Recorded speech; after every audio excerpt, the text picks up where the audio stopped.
Kalau diizinin gue sama temen naik, gue naik. Kalau nggak diizinin, sedini mungkin lah ketika kita trek adalah kejadian. Waktu gue lagi makan dupa, biasalah naruh sama doa yang diajarin sama mbah. Mudun wae, ojo munggah.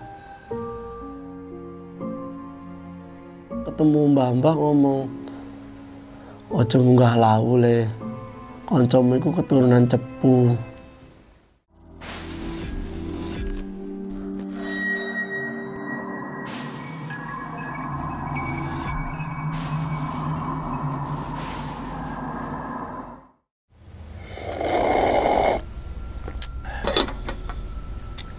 Assalamualaikum warahmatullahi wabarakatuh. Kembali lagi bersama gue Sumar Adiwijaya atau biasa dipanggil Umang dalam segmen Kisah Mistis Pendaki. Pada video kali ini atau pada kesempatan kali ini, lagi dan lagi gue tidak akan membawakan sebuah cerita, namun menghadirkan narasumber yang pernah mengalami kejadian mistisnya, tentunya saat pendakian gunung. Di samping gue mungkin teman-teman semua sudah nggak asing karena sudah beberapa kali membawakan sebuah cerita, yaitu Bang Oji lagi. Aduh. Siapa? Bang Oji ketiga kalinya nih datang dari Purwokerto Mas ya. Kesini lagi buat siapa? Buat teman-teman semua gitu kan. Oke. Tadi perjalanan aman Mas ya dari Purwokerto ya? Alhamdulillah aman ya. Aman. Oke, dan gimana Mas kabarnya sebelumnya? Sehat? Alhamdulillah sehat. Alhamdulillah. Salam buat keluarga di rumah Mas. Siap Bang, siap. Oke, dan sebelumnya kan Mas Oji sudah menceritakan Gunung Lawu Mas. Iya. Terus yang kedua itu Gunung Sumbing tuh. Gunung Sumbing. Itu Gunung Sumbing juga the best banget tuh teman-teman semua ya kan. Yang belum nonton dulu deh tuh yang Gunung Lawu dan juga Gunung Sumbing. Siap. Nah, kesempatan kali ini Mas Oji cerita di gunung mana lagi nih? Di Gunung Lawu via Ceto sama orang keturunan Cepu Mas. Tuh. Gunung Lawu lagi dan via Ceto lagi. Via Ceto. Dan keturunan Cepu, orang Cepu. Orang Cepu, dan konon katanya mitos yang beredar Mas ya. Iya. Oh, dulunya kan orang Cepu ada sebuah perjanjian lah. Ya, nggak boleh naik Gunung Lawu. Nah, itu dia. Siap. Dan sedikit cerita dong Mas, mengalami kejadian apa saat itu? Sedikit aja. Tepatnya disasarin sih Mas. Terus juga yang kedua, temen ibarat kata udah mau mati lah. Oke, dan teman-teman udah siap-siap merinding koplo nih ya dengan cerita Bang Oji. Oke, dan ingat teman-teman semua, Bang Oji juga punya YouTube, yaitu apa Mas? Siap. Fahru Rozi Romadona. Nah, itu Fahru Rozi Romadona. Jadi habis nonton video ini langsung pergi ke serbu nih channelnya Mas Oji, dan nantinya channel itu akan membahas tentang apa tuh sedikit tuh. Sedikitnya mengenalkan alam-alam Purwokerto sih Mas. Purwokerto. Siap. Dan teman-teman semua selain getuk goreng Mas ya. Siap. Purwokerto terutama wisata-wisata air terjun Mas ya. Iya. Banyak banget situ ya. Purwokerto terkenal kota 1000 curug.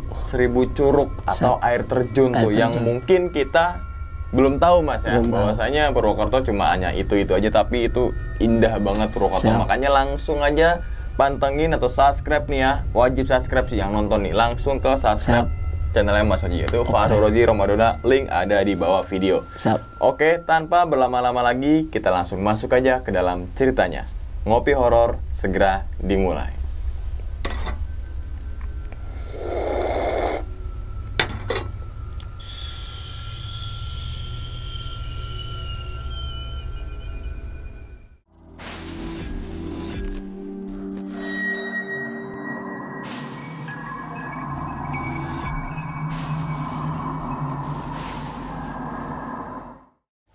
Oke, jadi itu waktu itu tepat 1 minggu setelah perjalanan gua, waktu sama Mas Doni, Mbak Ica sama gua November waktu itu. Tepat 1 minggu setelah itu, temen ngabarin, Mas, namanya kalau bisa gua bilang tuh sapa anak kerapnya Mas Didi. Mas Didi. Iya, orang gua sebenarnya nggak tahu dia orang keturunan Cepu Mas, soalnya dia lama di Purwokerto. Jadi bapaknya orang Purwokerto, ibunya orang Cepu. Waktu itu gue baru pulang dari Lawu, dia sempat ngabarin, Mas, gimana? Aman? Aman Mas, udah sampai rumah nih. Malam ini juga saya ke situ.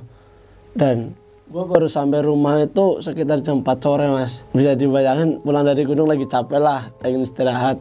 Tapi namanya ada tamu ke rumah, seneng lah. Mau main, oke. Main ke rumah, naik lawu lagi yuk. Wah, lawu lagi nih gue bilang. Perasaan gue baru turun mas. Nah nggak apa-apa lah mas, saya belum ke lawu. Waktu itu dia bilang kurang lawu, Gunung Muria, Gunung Merapi, Gunung Merbabu, Triple M dan 1L belum dia. Jawa Tengah kurang itu doang. Triple S dia sudah. Udah. Waktu itu bareng kebetulan. Oh, oke. Oke, singkat cerita. Bentar. Takut nggak enak sama Mbak. Izin dulu boleh nggak? Gue bilang. Sempat izin, Mbak cuma diam. Tadinya kayak nggak bolehin lah. Baru turun langsung naik lagi besok. Singkat cerita, Mbak diam, gue keluar lagi. Ngobrol lah tentang perjalanan.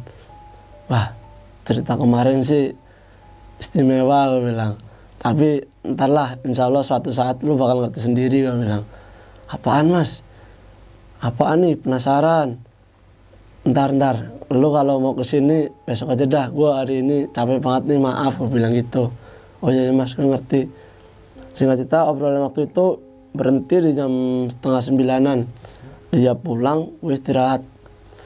Paginya Japri lagi WA, mas beneran temenin ya? Soalnya gue mau berangkat nih. Kemana? Ke Jakarta mas. Insya Allah minggu depan udah kerja, Senin depan. Langsung gue skakmat mas. Dalam artian skakmat, lu mau kerja, mau naik gunung, ntar lu capek pertama, takut kenapa-napa. Kan selama di alam bebas nggak tahu mas ada apa dan kenapa. Terus yaudah mas, Rabu berangkat. Senin baru sampai rumah mas. Terus Rabu ke Lawu lagi.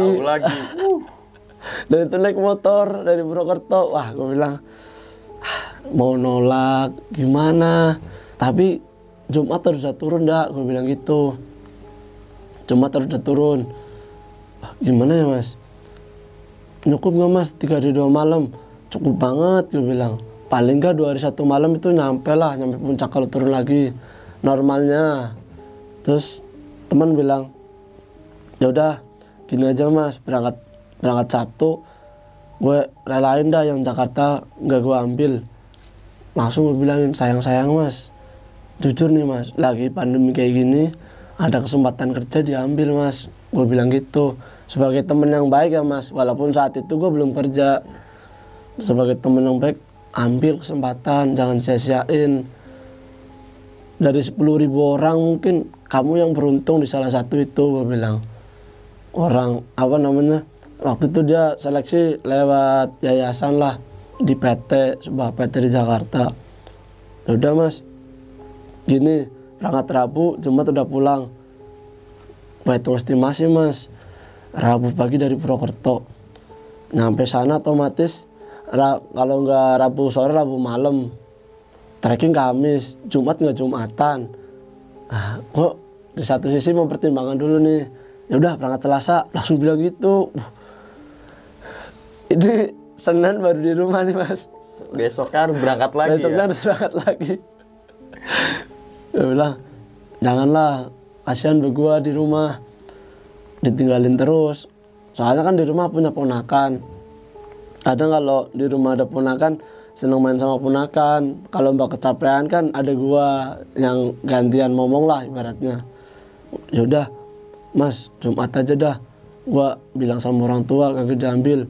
Tahu juga gajinya kalau dihitung-hitung sama kayak di Purwokerto. Dia bilang gitu. Mas, gaji mah insya Allah besar. Cuma tergantung memanajemen uangnya gimana di kota besar. Gua bilang gitu mas. Udah mas, gak usah, kita langsung ke Lawu aja. Dia bilang gitu. Yaudah berangkat Jumat dari rumah. Jumat apa nih? Jumat pagi, Jumat siang. Jumat siang aja, habis Jumatan. Mengantisipasi hal-hal yang nggak diinginkan lah. Pertama di Purwokerto waktu itu dibilang rame jalannya enggak. Terus yang kedua, tau juga kalau Jumat kan enak Jumatan di rumah daripada di jalan.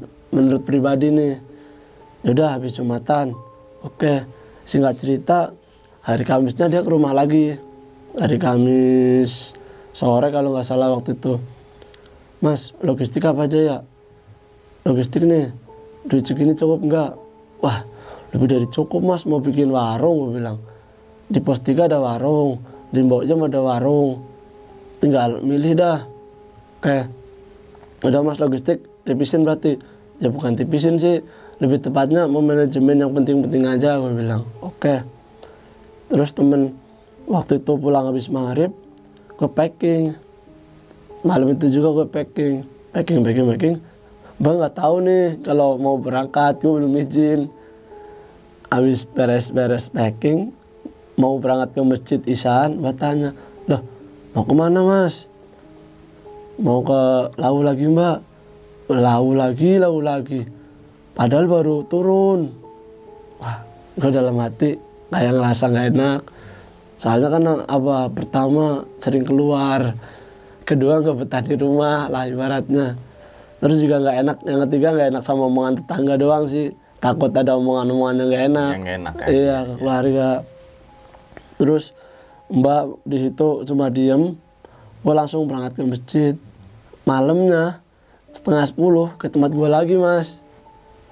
Nih tas gue taruh sini, peralatan udah gue packing. Gue nggak tahu kalau dia udah packing tuh, nggak ngomong. Berangkat kapan mas? Kan katanya habis Jumatan, gue bilang. Wah nggak malam ini mas, janganlah, mending Jumatan di rumah, gue bilang.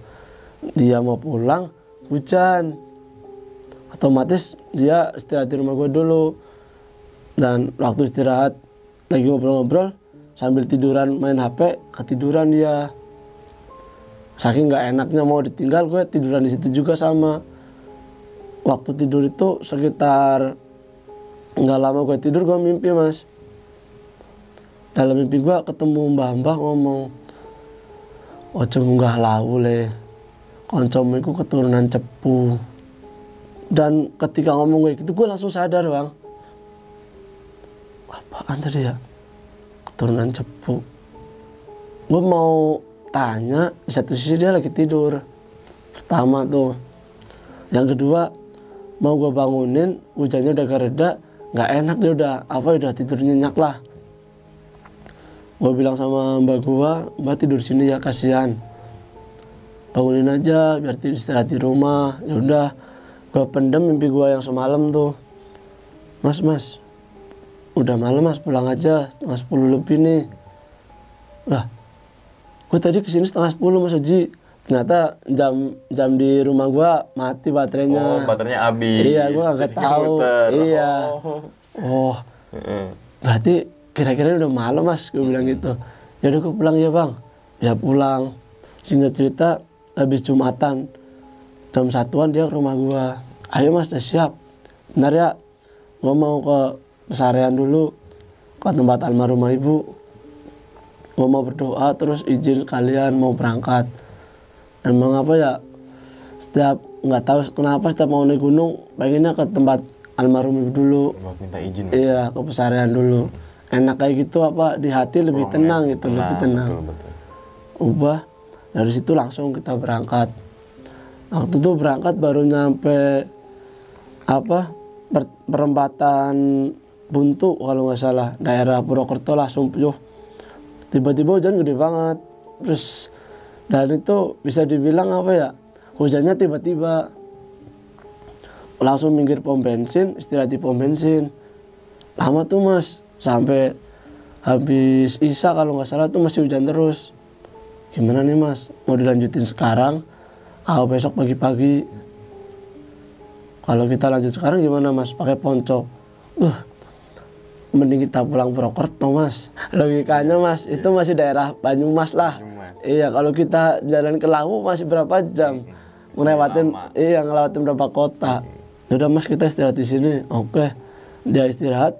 Gue lagi istirahat mas waktu itu, posisi belum ngantuk. Terus gue kepikiran mimpi semalam. Gimana ya?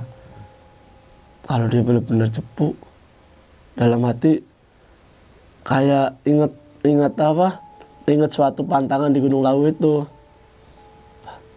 Udah gua tepis dulu pikiran jelek itu. Gua bangunin, Mas, udah gak reda nih. Posisi waktu itu 10:30 malam. Mau kita jalan gas apa kita istirahat? Istirahat aja, Mas, tidur di sini, besok subuh atau jam 4-an kita gas.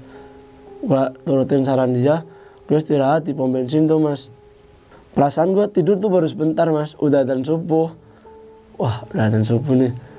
Gue bangunin dia, gue sholat, dia sholat. Sekitar jam 5 lebih berapa, gue gas naik motor.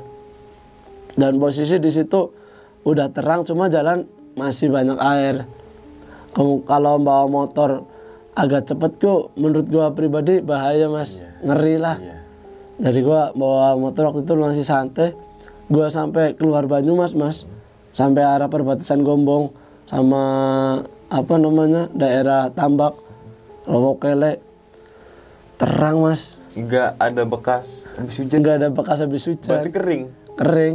Kemungkinan hujan wilayah Banyumas doang. Iya. Tapi gue mikir waktu itu malam, Mas, udah Malam ya. mau lanjut jalan, takut dosa aku di jalan. Udah tuh masih di apa kayak sambat lah. Lah, ini di sini terang. Tadi malam gas aja ya. Lu udah tidur, Mas. Gue nggak enak sama lu. Ya udah di jalan akhirnya dari Gombong, dari Lowokele ke arah Kebumen tuh gua tancap gas tuh. Gas. Sampai di Solo waktu itu udah agak siangan. Sekitar jam 12 kurang lah. Lihat Mas Didi minta istirahat. Yaudah istirahat, mau di mana, Mas? Masjid aja biar sekalian sholat. Oke, mikir ke masjid. Mikir gua punya temen di Solo, Mas. Ibarat udah kayak saudara sendiri lah. Mau gue japri nih, namanya Mas Afan. Mas, di rumah enggak? Gue lagi di Solo nih, mau mampir bentar. Terus ya WA nih balesin, neng di si ngelawu meneh. Langsung bilang, wedan, lagi mudun wingi langsung enggak meneh. Gokil. Temen bilang gitu tuh, Mas. Iya. Mudun minggu, Senin wingi tekan omah munggah meneh Naik gitu. lagi ya. Jadi minggu kemarin naik, minggu sekarang naik lagi, Bang. Dalam hati tuh apa ya, malu lah, nggak enak. Ya wis kan nenek mampir bilang gitu. Gue tanya ke Mas Didi, mau mampir nggak? Oh wis langsung lah pas basecamp bae. Saiki munggah. Berarti itu gue hari Sabtunya tuh, Bang. Iya, udah hari Sabtu. Hari Sabtunya gue lagi nih, Mas. Paling mulai aku tak mampir, gue bilang gitu. Ya wis tak tunggu nih ngomah. Singkat cerita, sholat, habis itu gas basecamp. Nah, basecamp jam 2-an, jam 2 kurang. Begitu nyampe basecamp, posisi katakanlah waktu itu bisa dibilang udah banyak pendaki naik mungkin ya, Mas. Tapi hati gue tuh nggak tenang, Mas, di basecamp itu. Baru nyampe basecamp di Karahayu, anjing putih si Gori ngonggong, guk, kayak lihat sesuatu. Lah orang yang di basecamp ngeliatin tuh karena gue sama Mas Didi. Kenapa ya kok anjingnya ngonggong karena gue sama Mas Didi? Terus ada orang basecamp deket, Mas, parkirin masuk ya. Iya, Mas, siap. Gue parkirin, bilang tuh, Masnya keturunan Cepu. Bilang tuh gue, wah enggak Pak, enggak Mas, saya kenal sama Kang Yus juga. Oh ya udah, dia nggak mikir aneh, langsung gue masuk sama Mas Didi, istirahat bentar, terus gue keluar mau beli makanan, niatnya mau ngisi perut dulu. Terus Mas Didi bilang, wis langsung regis saja, Mas, kita baru perjalanan jauh lah, Mas. Bisa dibilang gue berangkat jam 5 tuh dari Purwokerto, Mas. Nyampe Solo, nyampe basecamp jam 3 kurang kan, hampir 12 jam hampir, Mas, 10 jam perjalanan. Itu ibarat kata kita udah istirahat sejam lah buat istirahat di jalan tadi di masjid. Saya tanya ke orang basecamp, Mas, gua, Kang, tutupnya jam piro ya? Enggak, jam 5 biasanya nek pendaki. Oh ya wes, aku tak regis. Gua ngambil kertas di situ, gua ngisi berdua. Logistik aman sih, aman Mas, banyak. Di pos 3 ada warung, baunya ada, gue bilang. Singkat cerita, di situ gue mikir gimana ya, mau naik hari ini atau besok. Di satu sisi gue nggak mau kejadian waktu minggu kemarin ulang lagi nih bang, mikir gue cuma di situ doang udah. Terus piye, udah mas, maunya mas gimana, gue bilang. Tapi jujur sih gegerku rada loro. Dia bilang gitu, ya wes laren kene sik, turu rapopo, munggah sesuk gasik. Tapi rame taji, dia bilang gitu. Yo rame ora rame ini kan yo dino minggu pendaki mudun, bilang gitu. Yaudah, deal ya berangkat besok, tapi jangan kesiangan, dia bilang gitu. Iya wis, penting awakmu ngaso, aku ngaso. Udah singkat cerita tuh sore itu kita ngisi formulir doang, bahas ngisi form yang mau buat naik lah. Tidur di basecamp Mandika Rahayu, malamnya gue ngobrol-ngobrol sama orang basecamp. Biasalah kayak apa sih pendaki ngobrol sama orang basecamp tentang pendakian lah, rame enggaknya, terus sharing-sharing. Mas Didi habis sholat isya langsung pamit mau tidur. Ya udah mas, istirahat, nanti gua bangunin kalau subuh kita berangkat. Gua ngobrol sama orang basecamp tuh sekitar 9:30 waktu itu. Ada pendaki dari Semarang, Purworejo, Kebumen sampai basecamp. Waktu itu 9:30-an tuh. Gua pikir wah asik nih, alhamdulillah ada temen pendaki. Waktu itu kurang lebih 10 orang ada mas. 5 motor berboncengan kan 10 orang. Terus itu masuk, permisi mas, permisi, dikira gue orang basecamp mas. Soalnya gue waktu itu apa ya, pakai sepatu sih, pakai sendal biasa. Iya, terus pakai baju tulisan Koncone Sar, depan juga ada. Iya. Terus permisi mas, permisi. Oh iya mas, tinggal duduk. Ngobrol mas, kalau misal naik sekarang bisa mas? Jangan deh mas kalau naik malam. Masnya dari mana? Dari Semarang mas, dari Purworejo, dari Kebumen. Besok aja mas pagi-pagi, gue bilang, naik sama gua. Masnya juga mau naik? Iya belum naik mas, baru sampai tadi sore, gue bilang. Singkat cerita mereka istirahat itu sekitar 10:30-an, gue istirahat juga nih. Mas besok bangunin ya, takut kalau kesiangan. Oke mas. Walaupun kalau tidur gimana ya mas, kalau tidur gasik nggak tahu kenapa jam 4, 4:30 tuh pasti bangun, walaupun belum azan kadang. Jadi azan pas banget gue bangunin mas Didi, mas lu tidur udah kelamaan, salat subuh yuk, salat subuh. Yang lain gue bangunin tuh mungkin kecapean ya, bisa dibilang nggak bangun mas. Yang bangun cuma 2 orang, itu pun habis salat subuh tidur lagi. Gue pikir wah mau lanjut gas nih. Mas Didi bilang, ngopi-ngopi dulu kali ya, ngeteh. Yaudah, tak pesenin ya. Ya mas, pesen aja. Gue pesen teh sama kopi, dah kan ngopi. Gue balik Mas Didi tidur mas, jam 5 lebih tuh. Tidur lagi. Dan pendaki-pendaki yang Kebumen itu, Purworejo, Semarang masih tidur. Gue di situ tidur lagi enggak ya? Ntar kesiangan nih. Gue sih amannya udah ngisi regis mas. Terus wah mata udah ngantuk banget nih mas ini. Gue tidur lagi tuh, lupa HP dilarang. HP posisi dicas tapi dekat dari gue mah. Kebangun gara-gara ada pendaki juga baru dateng kayaknya. Gue lihat jam 8:30.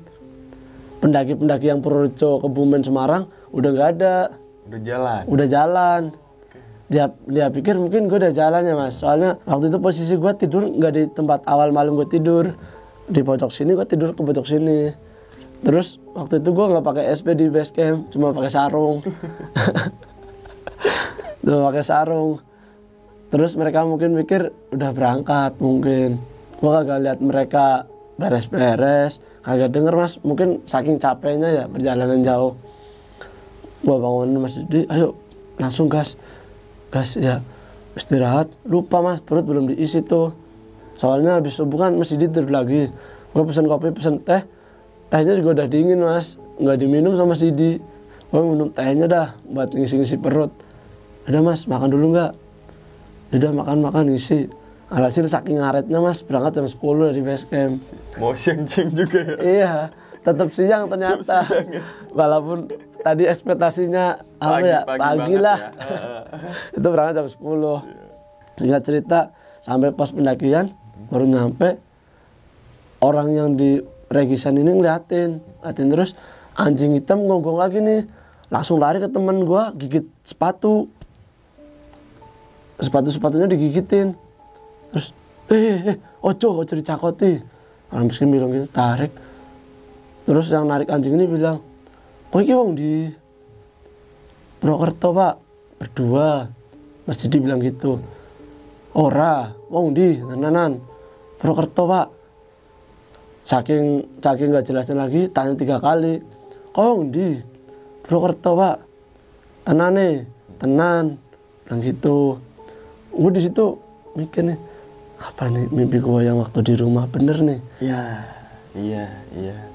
Terus bapak-bapak yang mau nganu regis bilang gini, ora mas, asu gue nek gak nganu keturunan cepu ra bakal nyakot awakmu.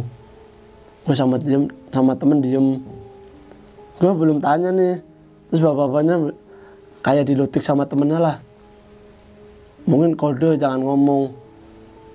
Gua maksud tuh, dia langsung ora mas, guyon bilang guyon. Alhamdulillah masih dibilang gitu.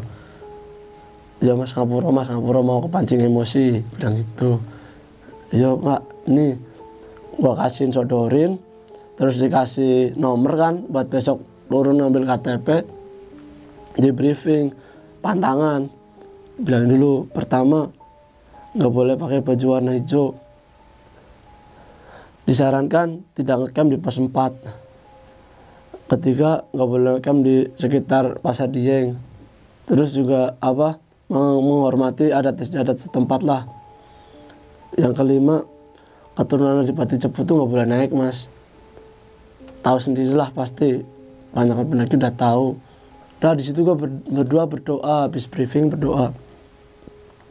Dalam hati gue cuma bilang, gue yakin kalau dia orang Cepu mas. Gue yakin dia orang Cepu, anjingnya udah bukan cuma yang di atas, yang di bawah juga gonggong sambil ngeliatin. Gue berdoa di situ, ya Allah, siapapun yang jaga di sini nih bang, kalau diizinin gue sama temen naik, gue naik.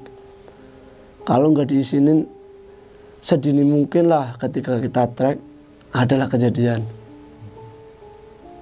Gue nggak berdoa keselamatan waktu itu. Gue nggak berdoa dikasih kelancaran. Gue cuma bilang itu karena bang, kalau emang bener, gue emang langsung turun. Hati gue udah nggak tenang mas. Jujur waktu itu mau daki udah nggak tenang. Pikiran juga udah kemana-mana lah. Terus Mas Didi bilang, ayo mas berdoa, karena dia lebih tua dari gue hormatin mas, lu yang mimpin doa. Berdoa yang kedua baru tuh gue kusuin. Dia minta foto di selamat datang Ceto itu di Plang. Oh iya. Di Gadu tuh pintu selamat datang. Wah, udah banyak lah di situ, udah foto-foto seneng-seneng. Lu gak foto mas? Lu kan tak sendiri. Minggu kemarin ini baru di sini, gue bilang. Gua udah niatin berdua jalan dari situ mas. Di kuping tuh samar-samar terdengar, Joko awakmu apik-apik le. Gua doang nih mas. Jalan gak lama sampai kawasan sebelum aliran sungai itu, sebelum ke Candi Ketek.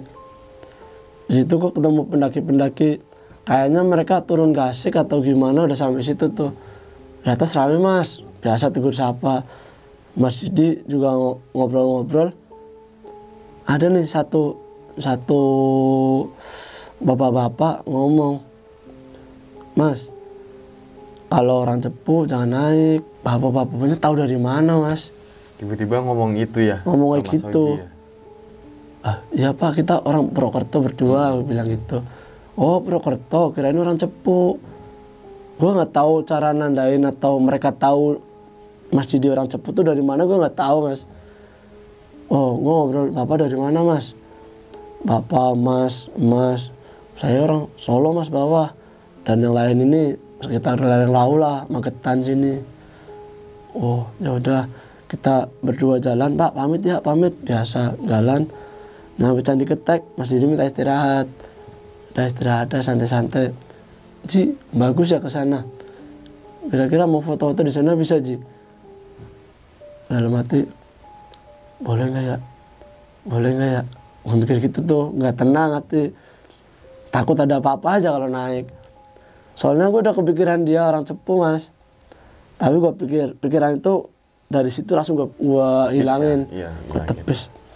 Yang penting dia bisa naik dah. Toh kalau ada kejadian gue udah berdoa nih. Ada kejadian seawal mungkin. Jangan waktu kita di trek atau kita udah di atas. Takutnya ada bahaya apa gue nggak tahu, Mas. Gue sendiri nih. Dan berat dia waktu itu sama gue, berat dia Mas lebih. Bawa tas gede duanya.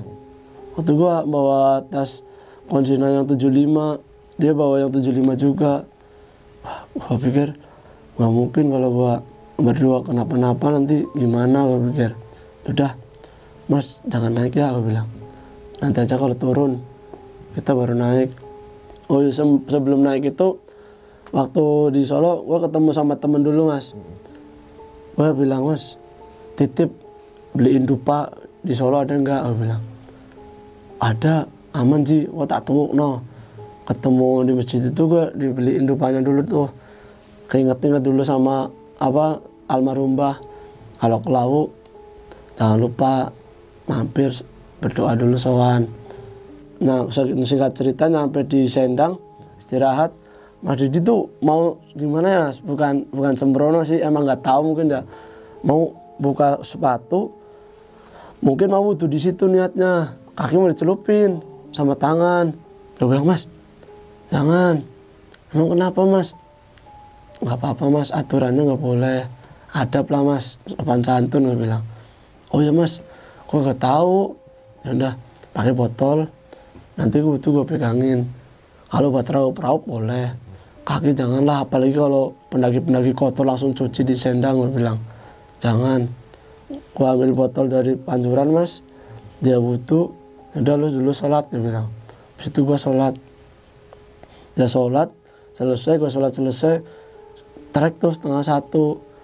Gue pikir lama dari base camp nyampe Sendang itu hampir 1,5 jam. Gara-gara itu mungkin di trek ngobrol sama pendaki. Terus di depan Candi Ketek istirahat lumayan lama. Jadi sampai situ 11:30 lebih tuh. Udah setelah sholat itu gue jalan bareng. Singkat cerita sampai pos 1 pendaki turun. Masih jelas semua. Oh, alhamdulillah ya kita naik hari ini. Nggak rame boh, sama jangan naik gunung, masih dibilang gitu. Gue dalam hati cuma was-was apa, Mas. Gue cuma berdua nih. Takutnya ada apa-apa. Kalau gue bawa orang biasa, Mas, yang notabene ya apa ya, nggak ada keturunan gitulah. Gue berani, Mas, mau jabanin 4 hari 3 malam nggak apa-apa lah. Di situ gue langsung kepikiran lagi. Nanti malam nih, gimana ya, aman gak ya? Aman lah, bismillah, gue bilang. Mas Didi bilang, ngopi-ngopi dulu kali enak ya? Jangan di sini, Mas, masih terlalu jauh. Oke, di pos 2 aja, nanti istirahat agak lama, gue bilang. Oke. Selama kita perjalanan ke pos 2, nggak ada apa-apa, Mas, nggak ada kendala apa-apa, cuma sama pendaki lah, naik turun biasa, tegur sapa. Singkat cerita sampai pos 2 1:30 lebih. Kita jalan itu 1 jaman lah, bisa dikatakan kita jalan cuma santai, nggak cepet-cepet. Mungkin buat orang-orang yang bisa jalan santai 1,5 jam, 1 jam normal lah. Di situ gua sama Mas Didi bilang, bikin mie dulu kali ya, enak. Ya ayo bikin mie nggak apa-apa, gua bilang. Mas Didi bikin mie, makan. Gue nggak lapar, Mas. Gua ambil roti aja lah, Mas. Ambil roti sama susu kotakan tuh, Mas. Gua minum sama makan roti doang, dia kenyang. Udah, yuk kita gas. 2:30 tuh di situ kita patasin ke pos 3, Mas. Biar nyampe pos 3 tuh jam 4-an atau jam berapa lah. Gua mikirnya palingnya kita camp di belakang peperangan gak apa-apa deh, atau ke pos 5 dikit gak apa-apa, deket toh. Sampai pos 3 itu kita jalan biasa, Mas, fun, normal, gak ada apa-apa sama sekali. Sampai pos 3 banyak pendaki mau turun sore itu. Ada yang isi air, ada yang butuh mau sholat, masak lah dan lain-lain. Alhasil ngobrol-ngobrol biasa. Ngobrol-ngobrol Mas Didi kelaparan lagi tuh. Makan lagi tuh. Makan lagi tuh Mas Iga. Bikin mie lagi. Gue bilang, lu tadi habis makan mie 2 Mas. Lapar lagi gue bilang. 2 masak lagi tuh ya. Masak lagi. Nah di situ masak mie 1 doang. Udah yang penting lu isi tenaga dah gue bilang. Dia masak, gue sholat di shelter Mas waktu itu sholat. Ingat di shelter tuh ada pendaki dari Purwokerto cewek. Apa ya? Bisa dibilang amit-amit lah Mas. Apa namanya? Mukanya tuh agak kebakar. Dia ngeliatin gua terus. Dan gua selesai sholat, dia langsung, Masnya orang mana Mas? Saya Purwokerto Mbak. Oh sama dong. Tanya-tanya Purwokertonya mana? Masnya bilang, Masnya hati-hati ya malam ini. Bilang gitu tuh, gua nggak tahu dalam artian malam ini hati-hati tuh apa. Udah banyak yang ngikutin Mas sama teman Mas. Dia bilang gitu. Udah dalam hati, bentuknya kayak apa Mbak? Kayak orang-orang zaman dulu prajurit Mas. Udah banyak yang ngawal. Dan posisi di pos 3 itu masih lumayan banyak pendaki. Kita di shelter itu cuma 5 orang. Dan 4 orang ini temennya dia semua. Terus temen yang satu mas-mas ini bilang, dia punya kelebihan Mas. Masnya udah dikasih tahu, penting hati-hati. Singkatnya kalau sholat selesai, masjid sholat selesai, kita patasin Mas. Langsung kita sampai pos 5 gue bilang. Wah, sini pos 4 jauh Mas. Ya cobalah nanti jalan gue bilang. Gue jalan waktu itu jam 4.15 menit inget. Soalnya jam gue sama Mas Didi langsung, jam gue biasa nih Mas. Jam Didi ada stopwatchnya tuh. Langsung tuk. Yuk jalan. Jalan bareng. Nah di sini mulai. Jalan gak lama dari pos 4 udah gak ada pendaki turun nih. Rame-ramenya di pos 3 tuh. Nah atas sedikit sebelum apa ya, nanjak-nanjak ini biasanya di sebelah sini ada tempat buat ngecamp. Ada ayam lumayan gede Mas, tapi bulunya warna-warni, bentuknya gede lah. Gua positif sama Mas Didi, ayam alas lah atau apa. Di foto tuh sama Mas Didi, foto, jebret. Waktu terbang di antara pepohonan, Mas Didi mau jebret kaget. Astagfirullahaladzim. Gua kata, apaan Mas? Itu tadi ada bentuk wajah Ji. Ini pohon, kayak ngintip di antara pohonan. Dan itu baru Mas Didi yang lihat Mas, gue belum lihat. Halusinasi mungkin, gua sininya baunya gue bilang melindur mungkin, gue tepuk. Udah istighfar aja. HP taruh lagi, jalan lagi. Kan bukan pertama kalinya ke laut tuh Mas. Estimasi gue kalau dari pos 3 ke pos 4 paling nggak 1 jam setengah lah kalau santai. Itu gue jalan belum ada setengahnya Mas, udah 1 jam. Baru 1 jam? Udah 1 jam belum nyampe pos 1, belum sampai pos 4. Penggik itu ya, pos penggik. Iya. Dan gue logikanya apa ya, waktu itu jalan ini udah stabil, nggak banyak istirahat. Nah pos 4 kok jauh banget. Yang cabang pertigaan gini pertama Mas, yang ada belok kiri ini lurus, gue belum nemuin itu. Seharusnya lewatin dulu ya? Iya, seharusnya sebelum pos 4 yang lewatin itu. Gue lihat jam 5.15 menit. Belum nyampe pos 4 nih gue bilang. Mas Didi nggak tahu, dia enjoy aja jalan. Nggak lama dia kerasa. Katanya 1 jam setengah Ji, 1 jaman. Ini udah 1 jam 25 menit dia bilang. Belum nyampe. Kita padahal jalan udah stabil terus. Udah Mas, mungkin kita kecapean. Kita jalan aja, nggak lama. Jalan nggak lama. Kita nemuin persimpangan Mas, pertigaan. Dan gua waktu ke laut tuh nggak ada pertigaan. Gua kira sebelum pos 4. Ya bentar Mas.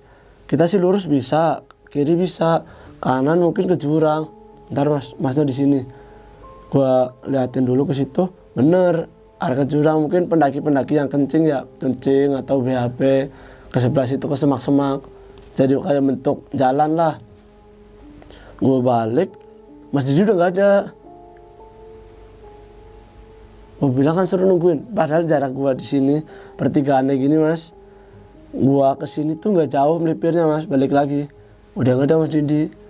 Panik gue mas, sepanik-paniknya orang tuh. Dalam artian panik tapi masih bisa ngontrol diri lah. Astagfirullahaladzim. Udah nggak ada nih, di mana ya? Gue teriak dong. Yang tadinya gue jarang di gunung teriak-teriak, itu teriak-teriak gue. Mas Didi, Mas Didi. Gue inget langsung ngepeluit. Nggak ada jawaban. Turun nggak mungkin. Gue naik. Gue pertama lihat kiri mas. Nggak ada nih. Gue belum lanjutin sampai ketemu nanti di atas pertigaan lagi. Balik lagi. Gue jalan gas lewat sini. Ketemu apa mas? Udah agak naik sedikit. Di situ. Iya dia lagi jalan. Dan logikanya mas, dia jalan. Gue kesini otomatis kelihatan lah kalau dia jalan lurus. Kelihatan. Itu belum kabut mas. Iya. Kelihatan. Itu nggak ada. Karena pohonnya belum begitu rapat kan. Iya. Apa ya bisa dibilang hutan di Gunung Lawu belum nggak rapat-rapat banget ya di Jawa Barat Sumatera lah. Jadi kelihatan ngintip gitu kan. Iya. Di trek masih kelihatan. Masih kelihatan betul. Wah, gue langsung lari terakhir masih di. Iya. Terus gue deketin. Kan gue bilang nunggu dulu mas, jangan jalan. Lah, gue jalan sama lu Ji tadi. Jalan sama gue mas. Padahal gue aja masuk ke sini. Ya lumayan lah, balik lagi. Sekian menit. Ya, paling 3 menit lah mas. Iya 3 menit lah, nggak mungkin 5 menit lah. Dan logikanya jalannya kayak gimana bisa secepat itu. Iya, iya. Dia langsung bilang, lah gimana caranya lu tadi di atas Ji? Enggak mas, saya di belakang nyariin mas sampai pertigaan tadi saya ke kiri dulu. Terus balik lagi. Wah udah mas, udah gue skip tuh. Udah kita jalan bareng. Lu udah di pos 4 Ji tadi tuh. Atas tuh kan pos 4. Iya tuh gue bilang. Naik sampai pos 4. Mas Didi bingung. Loh tadi lu naruh tas Ji di pos 4. Dan lu tangan kayak gini Ji. Nandain lu di pos 4. Padahal gue masih di bawah tuh mas. Nyampe pos 4. HP gue punya dan maghrib. Langsung tuh mas. Gelap. Langsung kabut. Suasananya bener-bener tuh waktu itu. Gue gak ketemu pendaki naik lagi.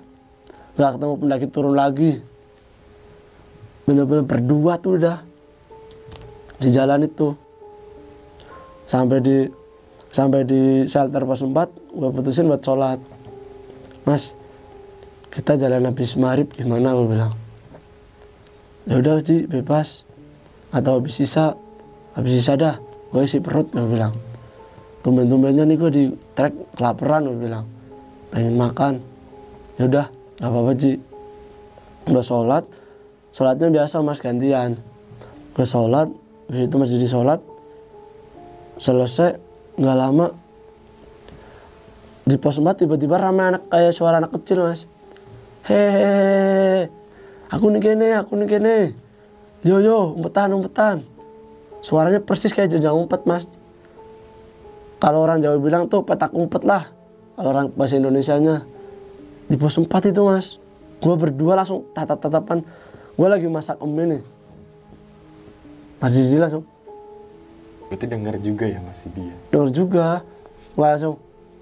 Istighfar. Langsung gue gini lagi. Keno. Itu suara jelas banget mas. Dan ternyata gue lupa. Belum bakar dupa di pos 4. Di pos 3 udah, di pos 2 udah. Gue setelah masak mie jadi gue langsung bakar dupa dulu. Waktu gue lagi bakar dupa biasalah naruh sama doa yang diajarin sama mbah. Mudun wae, ojo munggah. Spontan langsung lihat belakang mas. Gak ada orang. Tapi di telinga minta gue buat turun. Kayak jelas gitu mas ya? Iya, samar-samar. Apa ya, di kuping kayak dengung. Habis suara itu kuping kayak gimana sih, nging gitu doang. Gue langsung, wah kok suaranya kayak di telinga nggak enak banget. Gua bakar dupa. Nggak lama Mas Didi bilang, Ji, ngecamp sini kali ya. Lah gimana Mas, gak jadi jalan, udah dingin banget Ji, pakai jaket dia bilang. Terus dia ambil tas di tas ambil jaketnya. Gua makan bentar santaian, ada nih pendaki 3 orang naik. Permisi ya Mas, permisi. Oh ya Mas, Mas Didi langsung seneng banget tuh, ada pendaki Ji, kita barengin aja. Oke. Gua makan cepetin, habis gua lapin pakai tisu kering. Lapin, mangkok gua masukin lagi, kompor dan lain-lain gua beresin. Mau jalan, HP azan salat isya. Gua langsung, bentar lah, salat isya dulu ya. Kita ganti-gantian paling 10 menit 15 menit. Oke. Salat isya selesai, lanjut pergerakan. Kira-kira jarak gua sama orang yang tadi naik Mas, nggak jauh lah. Logikanya kalau kita push Mas, waktu itu gue sama Mas Didi ini saking senengnya ada ketemu pendaki, pengen cepet lah biar ketemu, biar barengin ya. Baru mau jalan, bau melati sama dupanya, wah nyengat banget di pos 4 Mas. Mas Didi langsung tutup mulutnya. Gak apa-apa Mas, saya bilang aman, tenang aja, lu depan lagi, jangan lupa nyalain. Oke, dia nyalain, gue nyalain. Jalan gak lama tuh kan atas shelter kan ada tempatnya buat ngecamp Mas, space kecil. Gue jalan di situ, Mas Didi langsung astagfirullahaladzim. Yang itu tuh, kenapa Mas? Apalagi gue bilang, anak kecil sih, baris di sini, duduk baris gitu kayak orang nongkrong biasa, ngeliatin orang jalan. Sekali lagi gue bilangin, lu halusinasi Mas. Gue tepuk-tepuk lagi, gue usap-usapin, jalan aja udah. Tenangin pikiran. Iya Ji. Jalan.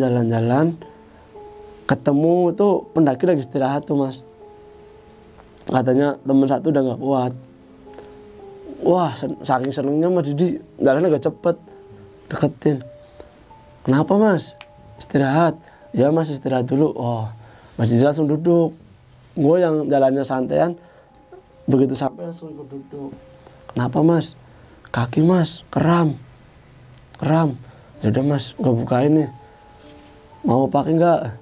Pakai koyo capek atau apa? Nggak mau. Gue cuma lemes-lemesin. Lemes Mas, jangan itu. Nggak lama di situ tuh suara kuda jalan Mas.